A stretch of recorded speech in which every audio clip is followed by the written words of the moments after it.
चैत्र शुक्ल प्रतिपदा अर्थात गुढीपाडवा आपल्या हिंदू नवीन वर्षाची किंवा मराठी नवीन वर्षाची सुरुवात। तुम्हा सर्वांना मराठी नवीन वर्षाच्या खूप साऱ्या शुभेच्छा।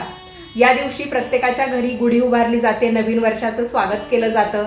गुढीची पूजा अर्चा झाली, तिला नैवेद्य दाखवला की त्यानंतर घरातले सर्वजण सुद्धा जेवण करून घेतात। या दिवशी बरेच जण नवीन पंचांगाचं पूजन देखील करतात। 3.5 मुहूर्तांपैकी पूर्ण एक मुहूर्त असल्यामुळे हा दिवस अत्यंत महत्त्वाचा मानला जातो।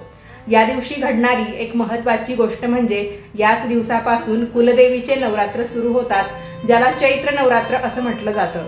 तर चैत्र शुक्ल प्रतिपदा ते चैत्र शुक्ल नवमी अर्थात रामनवमीपर्यंत हे नवरात्र चालत असतात। यंदा द्वितीया आणि तृतीया या दोन्ही तिथी एकत्रित झाल्यामुळे यंदाची चैत्र नवरात्री 8 दिवसाची आहे।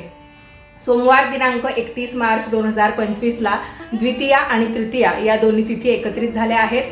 तर यंदा 30 मार्च 2025 वार रविवार ते 6 एप्रिल 2025 वार रविवार या दिवसांपर्यंत चैत्र नवरात्र असणार आहे।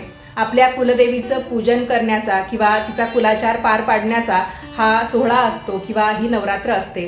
जसं आपण शारदीय नवरात्र अश्विन महिन्यामध्ये पाळतो, त्याच पद्धतीने ही चैत्र नवरात्र सुद्धा आपण पाळू शकतो। म्हणजे या नवरात्रामध्ये सुद्धा आपण घट बसवू शकतो आपली इच्छा असेल तर, किंवा ज्यांच्याकडे परंपरेनुसार चैत्र नवरात्रीमध्ये सुद्धा घट बसवतात तर त्यांनी सुद्धा आवर्जून बसवा।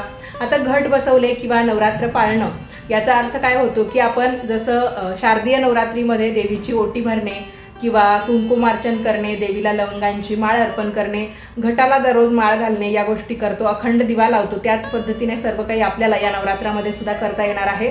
अधिक माहितीसाठी तुम्ही आपल्या दिल्लीकर मराठी या यूट्यूब चॅनेलवरचा सविस्तर व्हिडिओ पहा।